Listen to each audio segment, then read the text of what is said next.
그러면 우리 함께 한 목소리로 합독합니다. 시작.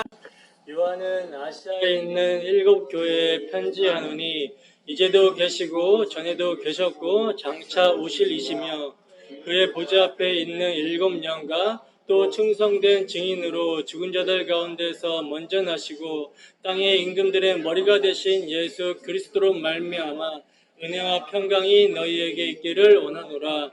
우리를 사랑하사 그의 피로 우리 죄에서 우리를 해방하시고 그의 아버지 하나님을 위하여 우리를 나라와 제사장으로 삼으신 그에게 영광과 능력이 세세토록 있기를 원하노라. 아멘. 볼지어다 그가 구름을 타고 오시리라. 각 사람의 눈이 그를 보겠고 그를 찌른 자들도 볼 것이요 땅에 있는 모든 족속이 그로 말미암아 애곡하려니 그리하리라. 아멘. 주 하나님이 이르시되 나는 알파와 오메가라. 이제도 있고 전에도 있었고 장차 올 자요 전능한 자라 하시더라. 아멘. 잠깐 기도하겠습니다. 십자가에서 이루어진 삼위 하나님의 구원과 심판, 십자가에서 이루어진 삼위 하나님의 구원과 심판이라는 제목으로 하나님 말씀 증거하도록 하겠습니다. 여러분, 우리가 예수 그리스도의 십자가에서 공중권세 잡은 자 마귀의 머리가 밟혔고 그가 다스리는 세상은 망했다라는 사실을 진정 믿는다면, 그리고 그 십자가에서 우리의 전과 육이 그리스도와 함께 못 박혔고 세상에 대해서 죽었으며 우리의 죄가 용서함을 받아 하나님과 화목하게 되어 완전하게 구원을 받았다라는 사실을 진정 믿는다면, 우리가 이 세상을 바라보는 관점과 삶의 방향성은요, 믿지 않는 사람들과는 완전히 달라야 된다는 거예요. 여러분, 성경은 성도들에게 세상에 대해서 그 어떤 희망이나 기대를 가지라고 말씀하고 있지 않다는 겁니다. 구약의 선지자들이나 신약의 사도들이 세상을 바라보는 눈은 세상은 반드시 망한다라는 거였어요. 여러분, 성령의 감동을 받은 사도들이나 선지자들이 세상을 그렇게 보고 있다는 것은 뭡니까? 하나님께서 세상을 그렇게 보고 있다는 뜻이죠. 그들이 성령의 감동으로 예언했으니까. 그죠? 그러면 하나님이 세상을 심판의 장소로 보신다면 세상은 하나님으로부터 이미 버림받은 장소이며 그 자체로 이미 세상은 심판을 받은 것이라고 말할 수가 있는 거죠.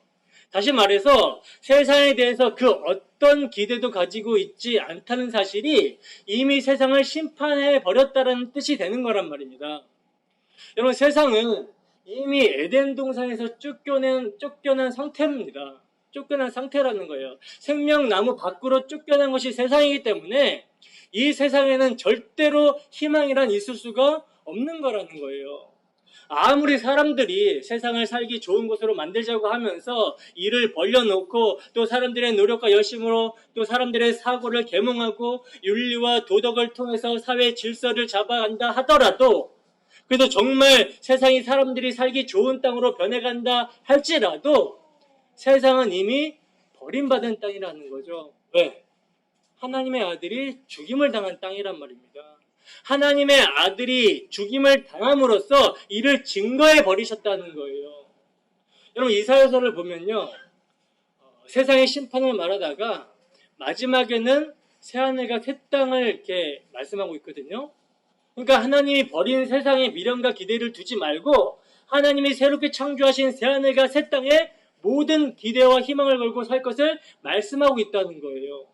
즉, 망할 땅에서 살려고 발버둥 치지 말고 새하늘과 새 땅에서 영원히 살 것을 기대하라는 거죠. 그러므로 하나님께서 버린 세상을 함께 버리고 예수님이 떠난 세상을 함께 떠나는 것, 여러분, 이것이 바로 세상을 사는 성도들의 삶의 모습입니다. 근데 여러분, 오늘날 교회에 출입하는 많은 사람들이 세상을 어떻게 보고 있습니까? 망할 장소로 보고 있지 않죠. 그들의 사고와 삶의 방향성을 보면요, 세상을 자기 꿈과 이상을 실현할 수 있는 것으로만 바라보고 있다는 거예요. 그래서 긍정의 힘 같은 것을 믿음으로 착각하고 자기가 세상에서 이루고 싶은 것을 꿈과 비전으로 포장해서 예수님을 통해 이루려고 한다는 거죠. 그리고 어떤 이들은 교회로 모이는 목적을 마치 부적이나 보험처럼 생각을 하고 다니는 사람들도 있다는 거예요. 여러분, 이런 사람들의 특징은 뭡니까? 이 세상을 살아가는 데 있어서 자기의 종교 의식과 자기의 종교 행위를 통해서 행복과 안녕을 보장받으려고 한다는 거거든요.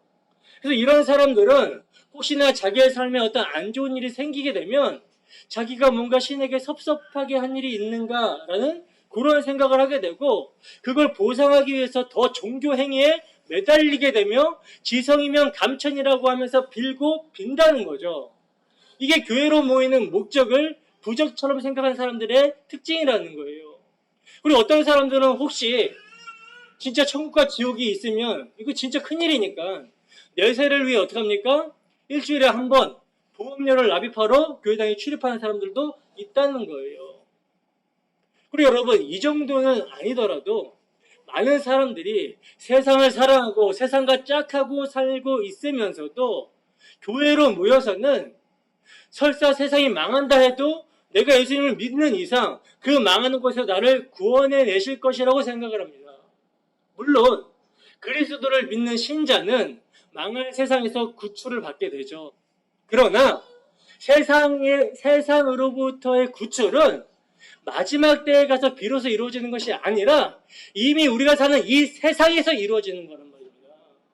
예수 그리스도의 다 이루심을 믿는 자는 지금 이 세상에서부터 세상을 떠난 자로 살아가게 되는 거라는 거예요. 뭐 세상을 떠난 자로 살아야 된다라니까 이를 마치 뭐 산속으로 들어가서 기도만 해야 되는 것으로 뭐 수도원 같은 것을 만들어서 세상과 단절하고 사는 것으로 생각들을 하는데, 그 이야기가 아니죠. 몸을 세상에서 빼내라는 것이 아니라 마음을 세상에서 떠난 자로 사는 것을 의미하는 거라는 거예요. 그렇기 때문에 그렇게 되면 돈을 벌어도 뭡니까? 돈 때문에 즐거울 것이 아니라 그리스도 때문에 즐거울 것이고, 마음이니까 승진하고 출세를 해도 그것 때문에 마음이 든든한 것이 아니라 그리스도 때문에 든든한 마음이 되어서 살아가게 된다는 거죠. 그러니까 세상 속에 살면서 세상은 기대 걸 만한 것이 못 되고 세상은 이러이러한 원리로 존재하기 때문에 결국 망한다. 이 망한다라는 것을 보여주기 위해서 존재하는 자들, 그들이 바로 성도이며 교회라는 거예요. 여러분, 이미 그리스도의 십자가에서 다 이루어진 세상의 종말과 교회의 구원을 증거하며 살아가는 자들이 교회입니다. 어떻게 한 주간의 우리의 삶이 십자가에서 다 이루신 심판과 구원을 선포하는 복음의 증인으로서의 삶을 살아내셨습니까? 여러분, 오늘 우리를 하나님께서 세상에 있게 하신 목적은 오늘도 회개하고 예수를 믿음으로 세상 가운데 하나님의 일을 드러내라고 오늘이라는 날을 허락하신 거라는 거예요. 그러니 부디 이 시간도 정말 정신을 똑바로 차리고 말씀을 통해 회개하고 주를 향하여 소망을 품는 자들이 되기를 주님으로 축원합니다. 여러분, 우리는 지난 시간까지 요한계시록의 전체적인 그 내용을 개관으로 살펴봤었어요. 제가 요한계시록의 큰 구조, 그러니까 틀을 이렇게 말씀을 드렸는데 기억나십니까? 들어오셨어요? 못 들으셨어요? 리뷰할 거예요. 여러분, 설교 내용을 다 까먹어도 이 요한계시록의 구조, 틀은 기억하고 있어야 되는 거예요. 왜냐하면 계시록의 구조의 내용이 세부적으로 들어가게 되면 계속 반복적이고 점진적으로 이렇게 기록되어 있거든요. 그렇기 때문에 여러분들이 계시록의 구조, 이 틀은 반드시 숙지하고 있어야 되는 거라는 거죠. 그러면 이제 잠깐 복습해 봅시다. 요한계시록의 구조는 계시록에 4번 등장하는 엔 푸뉴마티, 성령 안에서를 핵심 열쇠로 봐야 된다고 말씀을 드렸죠. 이를 중심으로 뼈대, 구조가 세워지는 거예요. 그래서 보시면 1장 1절에서 8절이 서론이고요. 서론 부분이고, 그리고 1장 9절에서 22장 5절까지가 본론인데, 여기에 이제 요한 사도가 엠푸뉴마티, 성령 안에서 본 4가지 환상이 나옵니다. 사도 요한이 본 4가지 환상이 뭡니까? 처음으로 본 게 7 촛대에 대한 환상이죠. 그리고 이제 재앙이 떨어지는 7 인과 7 나팔, 7 대접의 심판에 대한 환상. 그리고 세 번째가 큰 성 바벨론이 단번에 멸망하는 거기에 대한 환상과 마지막으로 거룩한 성 새 예루살렘의 환상을 이렇게 보게 되죠. 사도 요한이. 그래서 이렇게 네 가지 환상의 내용이 이제 본론 부분에 속하는 거고요. 그리고 결론이 22장 6절부터 21절까지가 이제 결론이라는 거예요. 이게 요한계시록의 틀, 구조라고 이렇게 말씀을 드렸습니다. 그리고 이 구조의 틀, 지금 뼈대를 세웠잖아요. 이 구조의 틀은 또 크게 두 가지 구조로 되어 있는데, 그 하나는 뭡니까? 교회에 대한 내용이죠. 교회에 대한 내용. 지상에 분투하는 교회와 천상의 교회. 그러니까 7교회와 완료된 새 예루살렘과 새하늘과 새 땅에 대한 내용이 이제 지상에 분투하는 교회와 천상의 교회에 대해서 말씀하고 있는 거고요. 또 다른 하나는 뭡니까? 세상에 대한 내용이죠. 세상에 대한 내용인데 반복적이고 점진적으로 멸망하는 세상과 단번에 멸망하는 세상에 대해서 말씀하고 있다는 거예요. 그러니까 요한사도는 성령 안에서 예수 그리스도의 십자가로 말미암아 이루어진 그 예수 그리스도의 죽음 안에 담겨 있는 그 내용을 계시로 본 거예요. 그러니까 예수 그리스도 십자가로 말미암아 이루어진 교회의 완전한 구원. 그러니까 에베소서에서 바울 사도가 말씀하고 있는 그리스도와 함께 일으켜져서 로마서에서 말씀하고 있는 이미 영화롭게 되었다라는 교회의 구원을 그 십자가 안에서 이루어진 일을 보고 있는 거라는 거죠. 그리고 그 십자가에서 완전하게 멸해진 세상, 사탄의 머리, 뱀의 머리가 완전하게 밟히고 세상 나라가 완전하게 멸망된 모습을 보고 있다는 거예요. 십자가 안에서 이루어진. 그리고 그렇게 십자가에서 완성이 된 교회가 역사 속에서 어떻게 믿음으로 살게 될 것인가와 또 십자가에서 이미 멸망한 세상 나라는 역사 속에서 반복적으로 점진적으로 어떻게 멸망하게 될 것인지를 사도는 성령 안에서 계시로 보고 이를 교회에 전해주기 위해서 지금 계시록을 기록하고 있다는 거죠. 그러니까 뭡니까? 교회야 예수 그리스도의 십자가에서 너희의 구원은 완전하고 완벽하게 이루어졌다. 그리고 너희를 대적하는 사탄의 세력들도 완벽하고 완전하게 심판을 당했다. 그러니 역사를 믿음으로 살아가는 교회야 믿음으로 인내하며 믿음으로 선한 싸움을 싸워라 라는 것이 계시록의 핵심 내용이고 구조이며 틀이라는 거예요. 이해가 되십니까? 여러분 우리가 계시록을 볼 때 항상 이 구조, 이 틀을 기억하면서 보셔야 된다는 거예요. 그리고 여러분 이 점은요 모든 성경을 해석하는 해석의 원리입니다.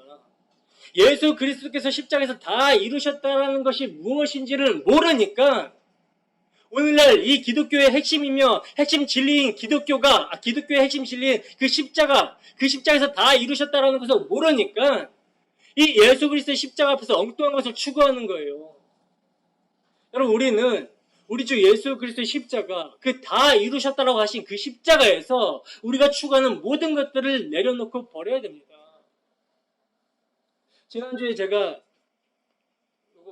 공사를 했잖아요. 열심히 이렇게 공사를 했어요. 주일을 한다 하면서 공사를 했는데 주의 일이 사실은 예배당 건물 뭐 이렇게 리모델링하고 이런 게 주의 일이 아니잖아요, 사실. 근데 주의 일이라고 생각을 하면서 이제 사역자들이랑 나눴단 말이에요. 그러면서 이제 서로에 대한 어떤 자랑들이 막 나오기 시작했어요. 내가 뭘 좀 더 했네, 덜 했네, 뭐 이렇게 그런 자랑들 있잖아요. 저한테도 그런 모습이 있더라고요. 근데 이렇게 자랑질이 나오면 주의 일이 아니잖아요, 그죠? 뭐만 자랑되어져야지 주의 일입니까? 예수 그리스도만 자랑되어야지 주의 일이잖아요. 그래서 나의 나 된 것은 하나님의 은혜입니다 라고 나와야지 주의 일이라는 거죠. 하나님의 일, 주의 일이란 요한복음에서 말씀하시는 대로 하나님의 아들을 믿는 것이 주의 일이에요. 그렇기 때문에 우리가 어떤 교회 봉사를 하고 서로 섬기고 또 식당 봉사를 하고 화장실 청소를 하고 예배당 청소를 하고 연보를 하고 뭘 하던 간에 거기에서 나가 나오면 그건 주의 일이 아닙니다. 나가 부인되고 예수를 믿는 거 이게 주의 일이라는 거예요. 그래서 그 주의 일에는 뭐만 나와요? 나에 나된 것은 하나님의 은혜입니다. 이 고백이 나오는 거죠. 여러분, 예수 그리스도의 십자가가 완료이고 완성이고 전부이라면 그 외에 우리가 추구한 모든 것들은 배설물처럼 버려야 된다는 거예요. 그리스도의 십자가 앞에서 그 어떤 자기 체험, 자기 공로, 자기의 자랑을 할 수가 없는 거란 말입니다. 다 배설물로 여기고 오직 우리를 이 악한 세대에서 건지시기 위해서 피 흘려주신 그 십자가, 예수 그리스도의 십자가, 그 십자가만 자랑이 되어야 되는 거라는 거예요. 그럼 봅시다. 여러분, 우리는 지난 시간에 계시록의 서론을 살펴봤었는데 제가 계시록의 편지 양식은 오늘날 우리들의 편지 양식과 다르다라고 말씀을 드렸죠. 우리들의 편지 양식은 앞에 부분의 편지의 인사말을 어떻게 봅니까? 대강 대충 이렇게 훑고 본론부터 자세히 읽죠. 왜냐하면 편지 앞부분의 내용은 매너상 인사말이기 때문에 별 내용이 없다라고 생각하고 그냥 훑는다는 거예요. 그러나 계시록이 기록될 당시의 편지 양식은 중요한 내용이 어디 있다고 그랬어요? 맨 앞부분에 있다고 말씀을 드렸죠. 그래서 계시록 앞에, 이 계시록 앞에 부분에 중요한 내용이 기록되어 있다는 거예요. 그러니까 계시록의 서론을 우리가 제대로만 이해를 한다면 전체적인 내용을 이해했다라고 봐도 가언이 아닌 거라는 거죠. 그럼 보세요. 우리가 지난 시간에 예수 그리스도의 계시에 대해서 배웠는데 그 예수 그리스도의 계시가 뭐였습니까? 뭐였어요? 하나님의 구원 계획, 즉 하나님의 일이, 그러니까 그 하나님의 일이란 요한복음에 보면 아들을 믿어 영생하는 것이 하나님의 일이에요. 그 하나님의 일이 예수 그리스도의 십자가에서 이루어졌다라는 복음, 이 복음이 계시였죠. 예수님께서 십자가에서 다 이루신 복음, 여기에는 예수님의 이 땅에 오심, 고난당하심, 죽음, 부활, 승천, 재림이 다 포함되는 거예요. 예수님의 죽으심, 그 십자가에서 역사의 시간을 초월해서 과거와 현재, 미래의 모든 구속의 역사가 성취되고 완료가 되어버리는 거란 말입니다. 이거 제대로 이해하고 있어야 돼요. 예수님의 십자가는 역사 속에 섰지만 그 역사 속에 선 십자가는 과거, 현재, 미래를 통합해서 모두 다 잃어버리는 그 핵심이 되는 거예요. 그래서 반드시 속히 일어날 일이라는 뭡니까? 예수님의 다 이루신 복음이 예수님이 다시 오실 재림 전까지 역사 속 택하신 자들의 삶 가운데 이루어질 일을 말씀하고 있는 거라는 거죠. 그래서 교회는 이 계시록의 말씀, 복음을 읽고 듣고 지켜야 되며 다른 말로 복음을 늘 기억하고 상기시키며 살아야 된다는 거예요. 늘 복음을 삶 속에서 체휼하며 살아야 된다는 거예요. 왜? 때가 가까이 왔다는 거죠. 여러분, 이 때란 항상 현재를 살아가는 우리의 때라는 사실을 잊으시면 안 됩니다. 그래서 우리는 어제 받은 은혜, 어제 받은 복음, 어제 믿은 예수가 아니라 지금 현재 우리에게 예수가 주와 그리스도가 되고 있는가? 현재 우리가 믿고 있으며 현재 은혜가 있으며 현재 사랑이 있는가? 이거를 점검해야 된다는 거죠. 우리의 매일매일의 삶이 바로 오늘이 복음을 체험하고 경험하는 삶이 되어야 되는 거란 말입니다. 히브리서 13장 8절입니다. 히브리서 13장 8절 함께 했습니다. 시작. 예수 그리스도는 어제나 오늘이나 영원토록 동일하시니라. 아멘. 여러분, 예수 그리스도는 어제나 과거죠. 오늘이나 현재예요. 그죠? 영원토록. 이건 뭡니까? 영원토록이라는 말은 시간의 통합, 과거, 현재, 미래를 통합하는 개념이니까, 그러니까 이 말은 예수님이 태초에 천지를 창조하실 때부터 계시록의 마지막 그 새하늘과 새 땅을 창조하실 때까지 언제나 뭐예요? 항상 동일하다는 거예요. 그러니까 예수님은 역사 속 모든 교회에게 항상 동일하게 믿음의 주요 온전케 하신 분으로 계셨다라는 거죠. 구약에서는 하나님의 때가 차기까지 아직 하나님의 때가 이르기 전이기 때문에 그리스도와 그가 하실 사역을 여러 부분과 여러 모양으로 그림자와 모형과 상징으로 계시하셨어요. 그리고 이제 때가 참에 구약의 여러 부분과 여러 모양으로 말씀하신 하나님의 모든 말씀을 누가? 하나님의 아들 예수 그리스도가 오셔서 십자가에서 성취해 버리셨습니다. 그러므로 이제 예수님이 다 이루신 신약을 살고 있는 우리는 구약 성경을 볼 때 어떻게 봐야 돼요? 계시록의 완성을 가지고 해석을 해야 된다는 거예요. 그리고 우리의 모든 삶 또한 복음을 현재 우리의 삶 가운데 감격과 감사로 늘 받아야 된다는 거죠. 어제의 믿음이 아니라 오늘의 믿음으로 살아야 된다는 거예요. 과거에 내가 어땠는데, 과거에 내가 믿음이 이렇게 좋았는데, 이거 믿음 아닙니다. 어제와 오늘이 틀리다면 이거 문제 있는 믿음이라는 거예요. 믿음의 주가 예수님이라면, 그 예수님이 동일하신 분이라면 항상 우리의 믿음은 오늘이라는 거예요. 그래서 성경에서 나오는 믿음의 사람들을 보면 어떤 모습입니까? 항상 어제보다 오늘, 오늘보다 내일 주님을 더욱더 사랑하는 모습으로서 더욱더 주님을 의지하는 모습이었음을 보게 되죠. 여러분, 우리의 믿음이, 우리의 사랑이 날로 새롭게 주님을 의지하고 사랑하고 있습니까? 이런 모습으로 지향해 가는 자들이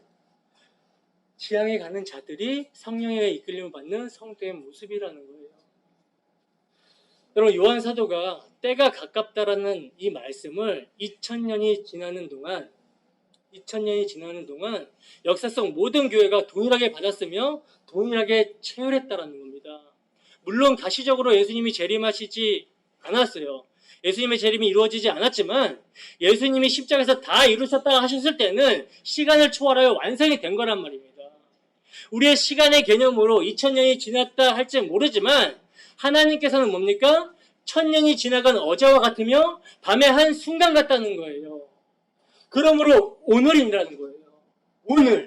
오늘 이 계시의 말씀을 읽고 들음으로 예수님이 그 십자가에서 이루신 복음이 계시대로 이루어진다는 사실을 우리가 믿게 되었다면 그것은 뭐예요? 지금도 예수님이 주와 그리스도로 살아계셔서 자신의 계시를 당신의 택하신 백성들에게 열어주시기 때문에 가능한 일이라는 거죠.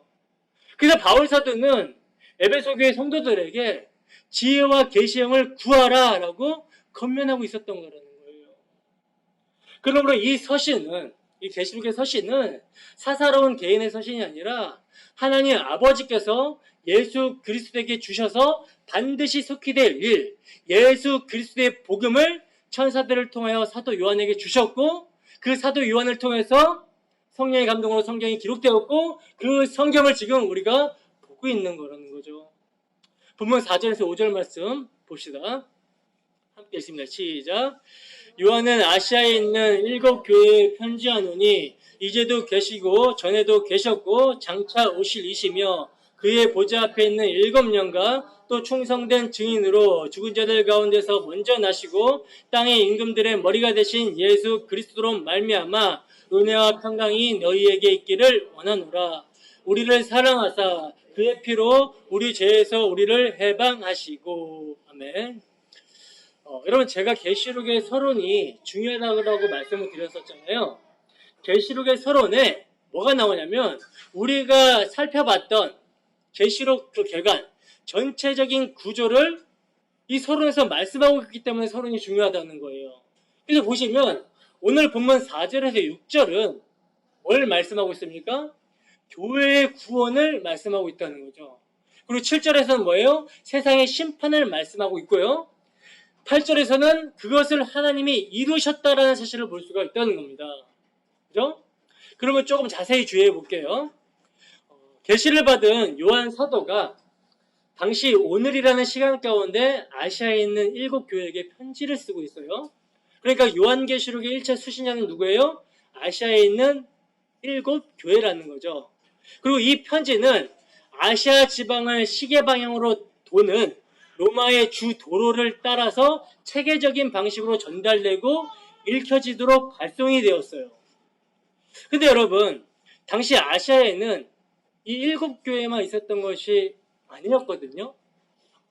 성경에서 나오는 아시아에 있는 교회들만 봐도요. 사도행전 20장 5절 이하에 드로아 교회가 나오고 또 골로새서에 보면 골로새 교회가 나오잖아요. 히에라볼리라는 그 교회도 나오고, 그죠? 등등 여러 교회가 있었다는 거예요.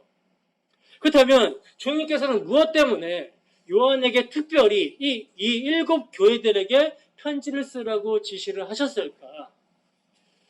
여러분, 성경에서 7은 뭡니까? 완전수로서 완성과 완전함을 의미하는 수거든요. 그러니까 일곱 교회에게 편지를 쓴다라는 사도의 표현은 이 여러 교회들이 실제 교회들이었지만 일부러 일곱 교회만을 언급하면서 뭘 말하고자 하는 거예요? 모든 세대의 모든 교회를 대표하는 것으로 표현하고 있는 거라는 거예요. 그러니까 이 계시록은 뭡니까? 오늘 우리 디아스포라 교회에게도 동일하게 말씀하고 있는 예수 그리스도의 계시, 복음이라는 거죠. 그러므로 오늘날도 교회가 사람에 의해서 세워진 것이 아니라 그리스도의 몸된 교회로 세워진 곳이라면 반드시 이 계시의 말씀을 읽고 듣고 믿게 되며 그 믿음을 지키며 살게 될 것을 말씀하고 있는 거라는 거예요. 그리고 이렇게 이제 요한 사도는 모든 시대 모든 교회에게 일곱 교회에게 아시아 일곱 교회에게 편지를 한다라고 하면서 5절에 보시면 교회들에게 뭐라고 하냐면 은혜와 평강이 있기를 원한다라는 인사말로 이렇게 시작을 하고 있습니다. 여러분, 여기서 은혜와 평강이라는 말은 당시 이스라엘 사람들의 전형적인 인사말이거든요. 우리나라 인사말은 뭐예요? 식사하셨습니까? 안녕하세요? 밤중에 별거 없으셨죠? 뭐 이런 인사를 우리는 주고받았었죠. 왜 그렇습니까? 우리나라가 전쟁을 겪고 불안하고 배고프던 시절이 있었잖아요. 그래서 이런 인사를 통해서 배부르고 안정된 삶을 살기를 희망했다는 거예요. 그러니까 인사는 이런 나라의 정서가 담겨 있는 거라는 거죠. 영국에서는 뭐라고 그래요? 굿모닝, 좋은 아침이라고 이렇게 인사를 하잖아요. 이런 인사를 통해서도 뭘 알 수 있습니까?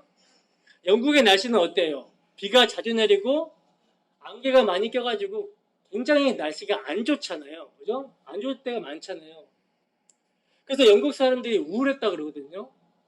우울기질이 막 생기는 거예요. 그러니 햇볕 나는 좋은 날씨를 이제 인사를 통해 소망했던 것을 우리는 엿볼 수가 있는 거라는 거죠.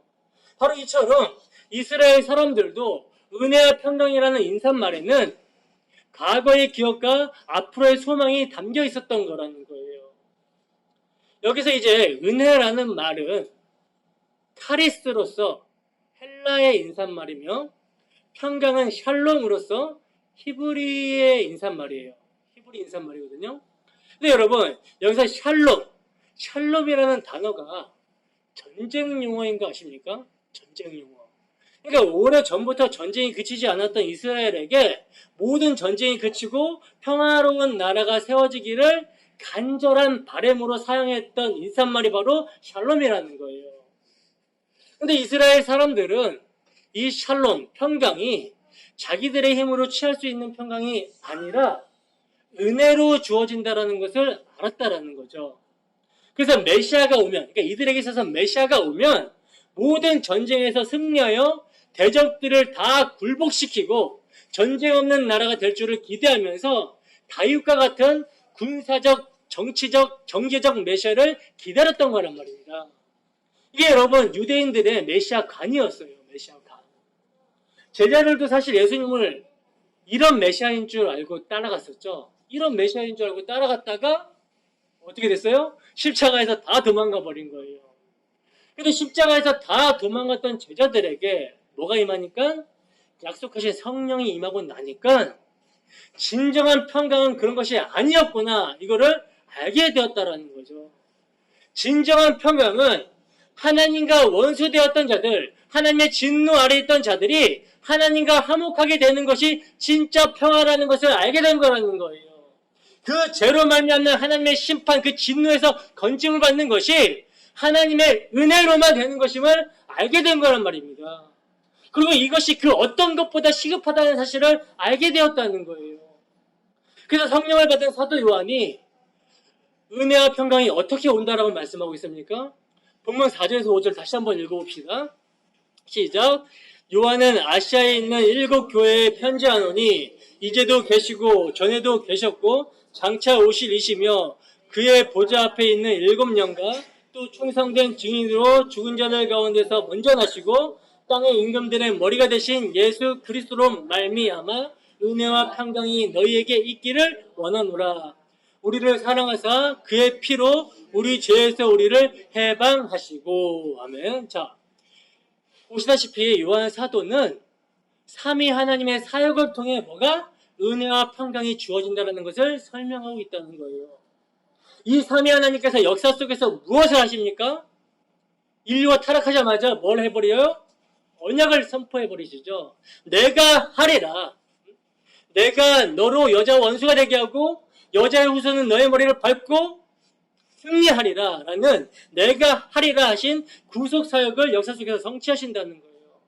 성부, 성자, 성령 삼위 하나님이 계획하시고 성취하시고 적용하며 완성케 하시는 구원을 예수 그리스도의 십자가의 피 흘리심을 통해서 다 이루시고 이를 통해 뭐를? 은혜와 평강이 주어지게 되는 거란 말입니다. 즉 평강은 사탄의 종이었던 자들이 온전히 하나님의 품으로 돌아가게 되어 더 이상 사탄의 미혹에 영향을 받지 않고 안식할 수 있는 것을 의미한다는 거예요. 그리고 그러한 평강은 은혜로 주어지는 것인데 이 은혜는 뭡니까? 삼위 하나님의 언약을 성취하신 우리 주 예수 그리스도께서 사탄의 머리를 밟아 승리하심으로 주어지게 된 거라는 거죠. 이를 이제 성령을 받은 요한 사도가 분명하고 확실하게 알고 교회에게 편지를 하고 있는 거란 말입니다. 그러니까 다른 유대인들이 은혜와 평강이라고 인사하는 것과 사도 요한이나 그리스도인들이 은혜와 평강이라고 인사를 하는 것은 문자적으로는 같아 보일지 몰라도 그 의미는 완전히 다른 거라는 거죠.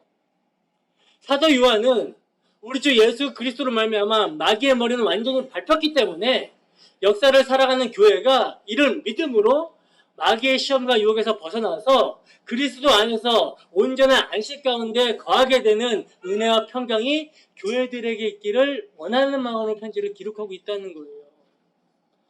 여러분, 이처럼 우리가 복음을 인식하는 것은요 매우 중요합니다.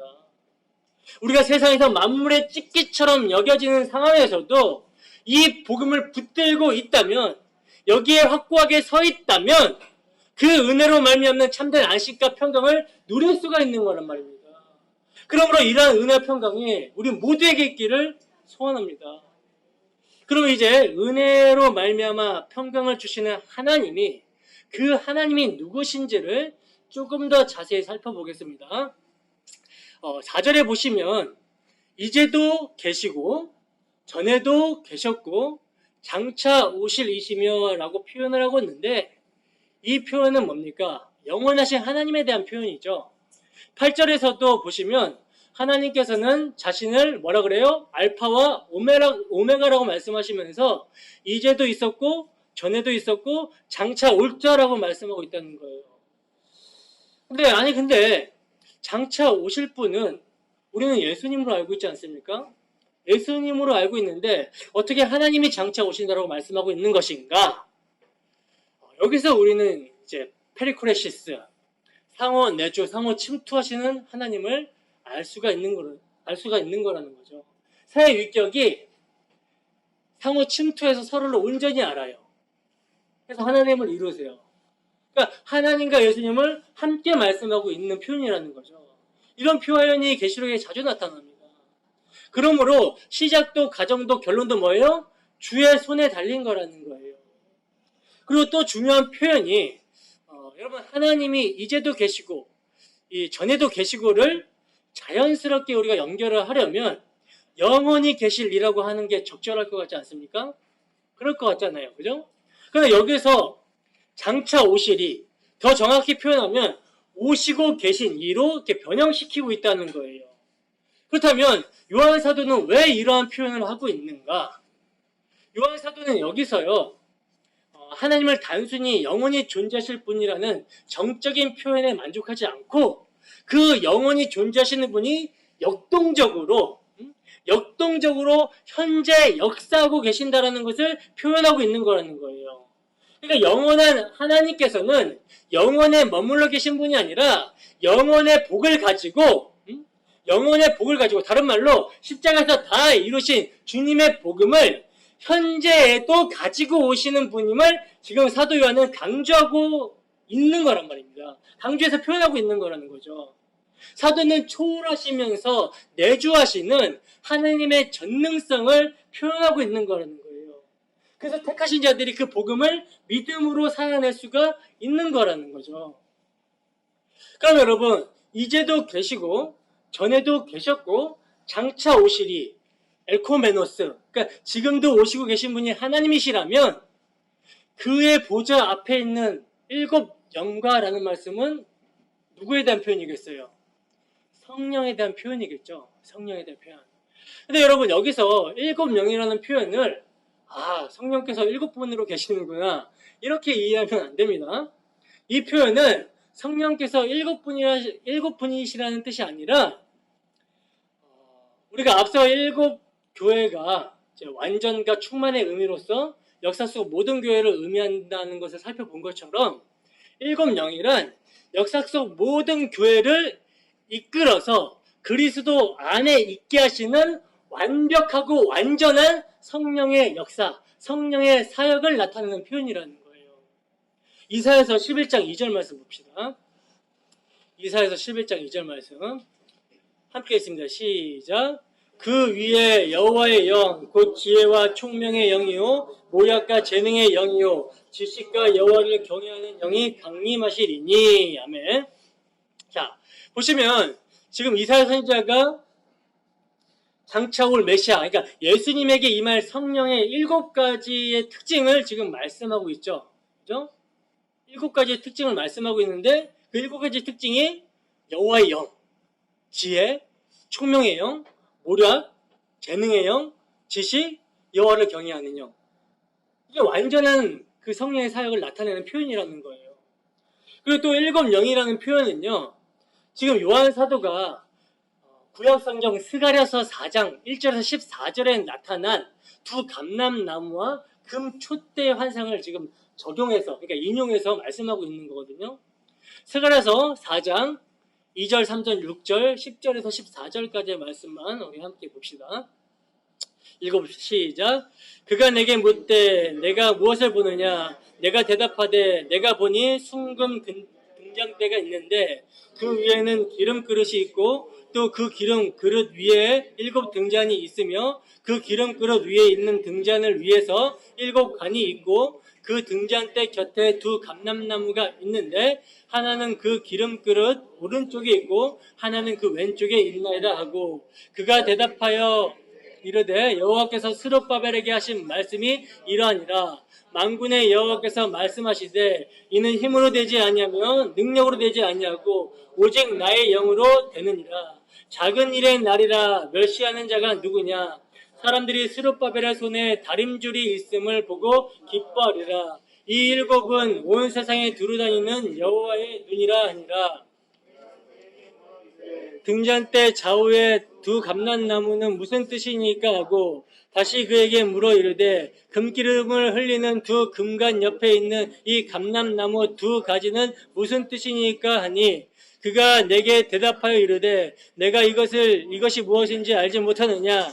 내가 대답하되 내 주여 알지 못하나이다 하니, 이르되 이는 기름 부음 받은 자 둘이니 온 세상이 주 앞에 서 있는 자니라 하더라. 아멘. 자, 여기서 두 감람나무가 나오는데 두 감람나무는요, 총독 스룹바벨과 당시 대제사장이었던 여호수아를 가리키는 상징적 말이거든요.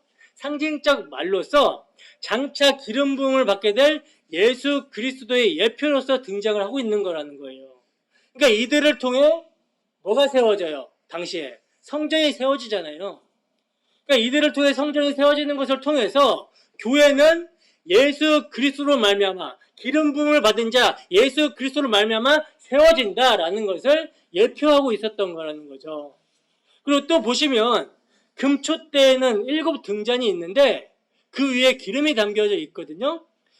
이건 뭐냐면 이제 교회에게 임하게 되는, 그러니까 예수님의 다 이루심으로 약속하신 성령, 그 교회에게 임하게 되는 그 성령의 역사를 통해서 성전이라는 교회가 세워지게 될 것을 말씀하고 있는 거라는 거예요. 예수 그리스도, 반석되시는 예수 그리스도의 터에 교회가 세워지는 거죠.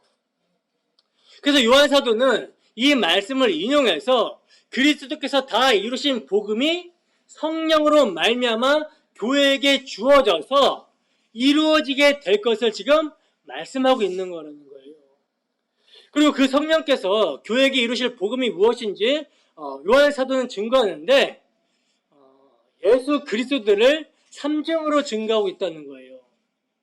우선 사도는 충성된 증인으로 죽은 자들 가운데서 먼저 나시고 땅의 임금들의 머리가 되신 예수 그리스도를 증거합니다. 여기서 충성된 증인이란 무슨 기능을 말하는 겁니까? 선지자의 기능을 말하는 거죠. 선지자의 기능. 하나님의 참 선지자들은 어떤 핍박에도 불구하고 충성되게 하나님의 말씀을 증거한 것처럼 예수님께서 선지자로서 충성된 증인으로 서셨다는 거예요. 근데 여러분, 구약의 선지자들도 누구의 영이 임해서 예언했습니까? 그리스도의 영, 성령이 그들에게 임해서 예언했죠. 베드로전서 1장에 보면 나와 있잖아요. 그죠?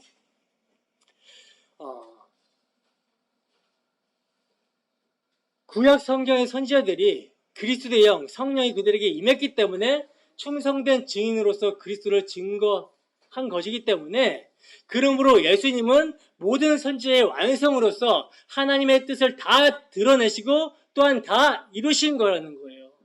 그렇기 때문에 성령으로 말미암아 예수님을 믿는 자들은 세상 가운데 어떻게 살게 돼요? 예수 그리스도가 하신 일과 사역을 증거하는 그 증인의 역할을 감당하는 선지자 기능을 이렇게 하게 된다라는 거죠. 하면서 살게 된다라는 거죠. 이게 그리스도와 연합된 성도들의 삶의 형태라는 거예요. 그리스도가 하신 그 일을 그대로 하게 된다는 거죠. 예수님께서 더 큰 일을 하게 된다라고 말씀하고 있는데 더 큰 일이란 예수님이 십자가 지시기 전이기 때문에 예수님께서 십자가 지셔서 완성하셨다는 것을 전한다라는 의미에서 더 큰 일을 우리가 감당을 한다는 거예요. 자, 그리고 또 예수님은 죽었다가 다시 사셨다라고 사도는 증거하고 있어요. 그러니까 예수님께서는 대제사장으로서 자신이 친히 제물이 되셔가지고 제사를 드린 대제사장이라는 거죠. 뿐만 아니라 다시 살아나심으로 모든 죽은 자들 가운데 부활의 첫 열매가 되셨다라고 말씀합니다. 여러분, 이것이 예수님의 제사장 직분이었다라는 거예요. 그분의 몸을 영단번의 십자가에 드림으로 말미암아 창세전에 택하신 자들이 구원을 얻었다라는 거죠. 그러므로 예수 믿는 자들은 그를 증거함으로 세상 가운데 있는 택하신 자들을 하나님과 화목하게 하는 제사장의 역할을 감당하게 될 거라는 거예요. 그래서 왕같은 제사장입니다, 성도들이. 그리고 사도는 마지막으로 예수님의 무슨 직분을 증거합니까? 왕의 직분을 증거합니다. 왕의 직분. 예수님께서는, 그러니까 예수님이 이기신 것은 죽음뿐만 아니라 이 땅의 모든 권세 또한 이기셨다는 거예요. 여러분, 예수님께서 이 땅의 임금들의 머리가 되셨다라는 말은 뭡니까? 예수님께서 십자가에서 그 대적들을 다 이기셨기 때문에 역사 속에서도 앞으로 그리스도의 대적들을 다 이기시고 승리할 것을 말씀하고 있는 거라는 거죠. 근데 이뿐만 아니라 그보다 더 중요한 게 있어요. 더 중요한 건 뭐냐면 그 임금들이 바로 우리였다는 거죠. 우리였다는 거예요. 여러분, 우리 각자는 모두 어떻게 살았습니까? 자신을 왕의 자리에 세워놓고 하나님의 영광을 탈취하여 나라는 왕의 영광을 위해 끌어당겼던 자들이었다는 거예요. 그죠? 우리가 전에는 다 그런 자들이었습니다. 자기의 왕됨을 지키고자 자기의 신됨을 위해서 그렇게 하나님의 영광을 찬탈한 그 반역자들이 우리였다라는 거예요. 그러나 이제 그리스도께서 십자가의 대속을 다 이루심으로 말미암아 나라는 왕을 못 박으시고 그리스도라는 머리를 뜬 몸이 되게 하신 거란 말입니다. 여러분, 세상에 어떤 기적이 일어난다 하더라도 주님께서 우리들의 머리가 되셨다라는 거, 여러분, 이것이야말로 설명할 수 없는 가장 큰 기적이며 가장 큰 은혜인 거라는 거예요. 그러므로 역사 속에서는 믿음을 선물로 받은 자들만 예수의 이름 앞에 무릎을 꿇고 그 십자가의 길을, 그러니까 세상 가운데 십자가 길을 가게 되지만 주님께서 다시 오실 그날에는 십자가에서 다 이루신 그 일을 가시화하실 거라는 거예요. 그래서 세상 모든 임금들의 머리가 되셔서 심판할 자를 심판하시고 오직 하나님 나라를 세우실 겁니다. 빌립보서 2장 9절에서 11절 말씀입니다. 빌립보서 2장 9절에서 11절 말씀 함께 읽습니다. 시작. 하나님이 그를 지극히 높여 모든 이름 위에 뛰어난 이름을 주사 하늘에 있는 자들과 땅에 있는 자들과 땅 아래에 있는 자들로 모든 무릎을 예수의 이름에 꿇게 하시고 모든 입으로 예수 그리스도를 주라 시인하여 하나님 아버지께 영광을 돌리게 하셨느니라. 아멘. 여러분, 우리가 이 신앙을 가지고 살아간다면 요한시대의 그 초대교회가 로마 황제 숭배에 맞서서 싸웠던 것처럼 우리도 담대한 믿음으로 영적 전쟁에서 승리하게 될 거라는 거예요. 그런데 그 승리란 역사 속에서 십자가입니다. 내 육적 자아가 죽는 거예요. 자기 부인이며 자기 희생입니다. 근데 그것이 하나님 나라의 삶의 원리이며 통치 방법이기 때문에 택하신 자들은 그리스도와 연합된 자로서 어리석은 십자가로 그리스도와 함께 왕노릇하게 된다는 거예요. 그러므로 요한사도는 성부와 성령과 성제 사역이 이렇게 완벽하게 이루어졌기 때문에 이를 인사말로 하여 교회에게 은혜와 평강의 소식을 전하고 있는 거라는 거죠. 여러분, 오늘 우리 가운데 정말 예수 그리스도와 그 말씀으로 인하여 고난이 있는 사람이라면 분명하게 이 인사말로도 충분한 은혜와 평강을 맛보게 될 것입니다. 그러나 자기 욕심 때문에 고생을 하는 사람이라면 이런 말씀에 은혜와 평강이 있는 것이 아니라 그러한 전능한 하나님이라면 날 좀 도와줘 라고 할 거라는 거죠. 경제가 어려운데 경제 좀 회복시켜 달라고 할 것이며 각자의 필요를 채워달라고 할 거라는 거예요. 그래서 이런 사람들은 다음과 같이 5절 끝에 말씀을 오해하는 거죠. 5절 말미에 보면 뭐라고 나옵니까? 우리를 사랑하셨다라는 말씀이 있죠. 여러분, 하나님께서 우리를 사랑하셨다라고 하시는데 많은 사람들이, 교회당에 출입하는 많은 사람들이 이 사랑을 오해하고 있다는 거예요. 그러므로 하나님께서 우리를 사랑하신 그 사랑하신 것이 무엇이냐고 반드시 질문해야 되는 겁니다. 우리는. 여러분, 교회당에 출입하는 많은 사람들이 하나님은 사랑의 하나님이시기 때문에 나의 필요와 나의 소원을 이루어 주실 거라고 생각을 합니다. 우리의 삶에서도 자식들이 부모의 사랑을 어떻게 생각합니까? 부모가 날 사랑한다면 시골의 논밭이라도 팔아서 사업자금을 대주는 것으로 생각을 하죠. 자식이 어려우면 부모가 마땅히 자식을 도와주는 것을 사랑으로 여긴다는 거예요. 그래서 하나님도 어떻게 생각해 보여요? 그렇게 생각을 한다는 거죠. 근데 여러분, 성경을 제대로 똑바로 보시기 바랍니다.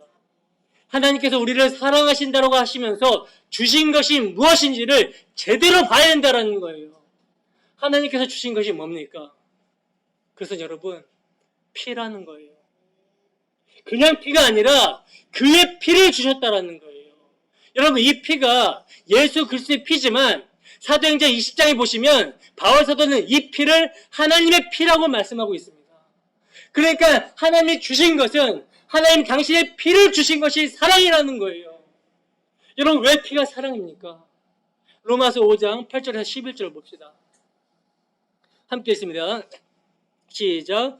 우리가 아직 죄인 되었을 때 그리스도께서 우리를 위하여 죽으심으로 하나님께서 우리에 대한 자기의 사랑을 확증하셨느니라. 그러면 이제 우리가 그의 피로 말미암아 의롭다 하심을 받았으니 더 그로 말미암아 진노하심에서 구원을 받을 것이니 곧 우리가 원수 되었을 때 그의 아들의 죽으심을 말미암아 하나님과 화목하게 되었은즉 화목하게 된 자로서는 더욱 그의 살아나심으로 말미암아 구원을 받을 것이니라. 그뿐 아니라 이제 우리로 화목하게 하신 우리 주 예수 그리스도로 말미암아 하나님 안에서 또한 즐거워하느니라. 아멘. 여러분, 피가 없다면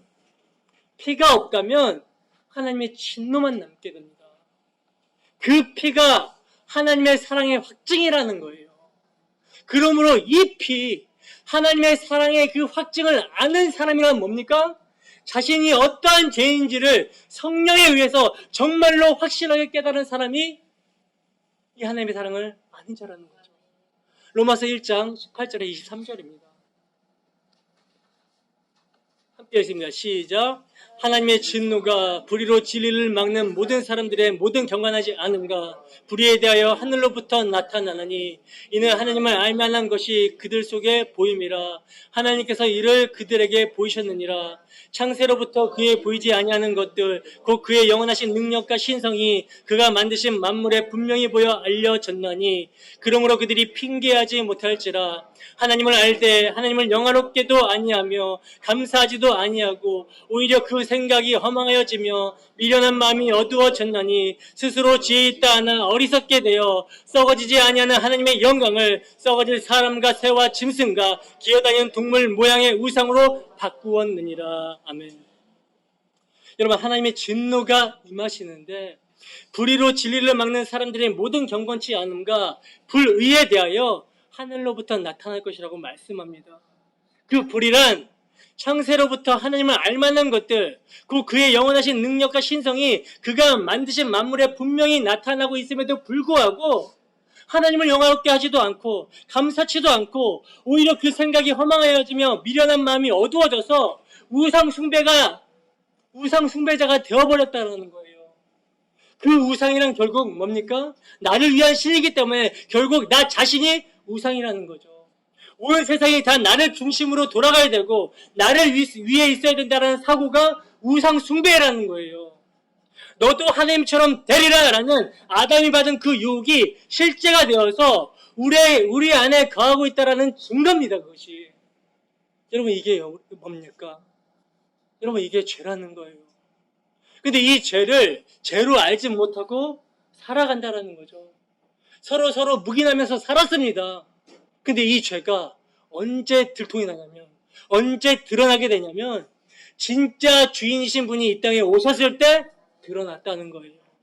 진짜 주인이신 예수님이 오셔서 말씀을 하시니까 죄가 죄로 드러난 거란 말입니다. 요한복음 15장 22절에서 24절 말씀 봅시다. 요한복음 15장 22절에 24절 함께 했습니다. 시작. 내가 와서 그들에게 말하지 아니하였더라면 죄가 없었으려니와 지금은 그 죄를 핑계할 수 없느니라. 나를 미워하는 자는 또 내 아버지를 미워하느니라. 내가 아무도 못한 일을 그들 중에 하지 아니하였더라면 그들에게 죄가 없었으려니와 지금은 그들이 나와 내 아버지를 보았고 또 미워하였도다. 아멘. 보세요. 여러분, 예수님이 말씀을 하시니까 자신이 죄인인 줄 몰랐던 자들, 누굽니까? 율법을 열심히 지키는 자들, 자기 의를 열심히 쌓던 자들, 그들의 죄가 드러나더라는 거예요. 그 죄가 드러나니까 아예 죄를 드러내는 예수님을 세상에서 죽여버린 거란 말입니다. 이것이 온 세상이 죄 아래 있다는 증거고 죄의 권세 아래 갇힌 모습이라는 거예요. 여러분, 말씀은 그리스도의 의를 증거한다는 것은 지금까지 우리가 차곡차곡 쌓아왔던 우리 의들을 무너뜨려 버리는 거예요. 그러므로 이 죄에서 해방시키는 것이 하나님의 사랑이신데 이 해방을 위하여 하나님은 자기 피를 흘리신 거란 말입니다. 그래서 여러분, 피가 사랑인 거라는 거예요. 이 피는 나는 그를 죽였는데 그는 나를 사랑하시고 용서하셨다라는 거죠. 그래서 하나님께서 우리를 사랑하셨다라는 것은 그 피로 우리를 죄에서 해방시킨 거란 말입니다. 여러분, 이것이 사랑일진데 우리는 오히려 죄 가운데서 더 죄를 누리기 위하여 하나님의 사랑을 달라고 해왔다는 거예요. 여러분, 하나님께서는 당신의 피가 죄에서 해방시키는 것을 이미 출애굽에서 보여주셨습니다. 430년을 종살이하던 이스라엘 백성들을 유월절 어린 양의 피로 해방시켜 주셨다는 거예요. 근데 왜 이들이 광야에서 엎드려져서 죽게 되었습니까? 그건 그들이 무엇을 위한 해방인지를 잘 몰랐던 거라는 거죠. 출애굽기 3장 11절에서 12절 말씀입니다. 함께 읽습니다. 시작. 모세가 하나님께 아뢰되 내가 누구에게 바로에게로 가며 이스라엘 자손을 애굽에서 인도하여 내리이까? 하나님이 이르시되 내가 반드시 너와 함께 있으리라. 내가 그 백성을 애굽에서 인도하여 낸 후에 너희가 이 산에서 하나님을 섬기리니 이것이 내가 너를 보낸 증거니라. 아멘. 자, 여러분, 하나님께서 모세를 부르신 이유를 뭐라고 말씀하고 있습니까? 이스라엘 백성을 애굽에서 인도하여 내셔서 누구를? 하나님을 섬기기 위함이라고 말씀하고 있죠. 이 말씀대로 출애굽이 일어난 거라는 거예요.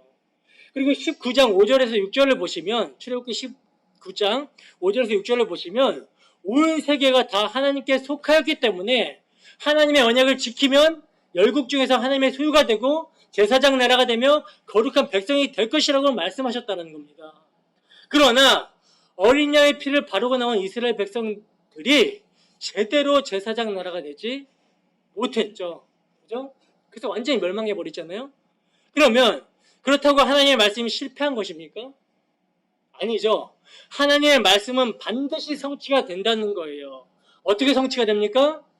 오늘 읽은 말씀대로 하나님의 자기 피, 즉 예수 그리스도의 피로 죄에서 해방시켜 주신 거란 말입니다. 그러므로 이렇게 하신 것은 우리를 위해서 하신 것이 결코 아니라는 거예요. 열방 가운데 더럽혀진 나의 이름을 위해서 그렇게 하셨다는 겁니다.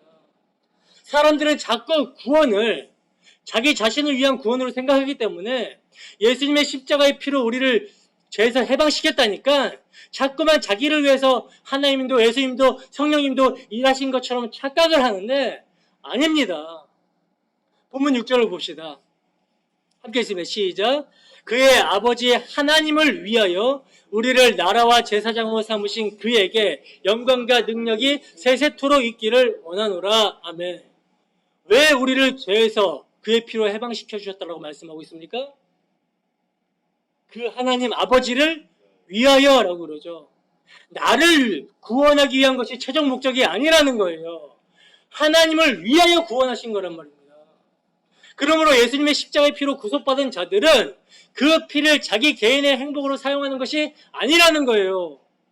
우리가 그의 나라가 되고 제사장이 된 것은 그 아들의 나라가 그 아들의 피로 이루어진 것을 보여주기 위한 제사장이란 거란 말입니다. 이것을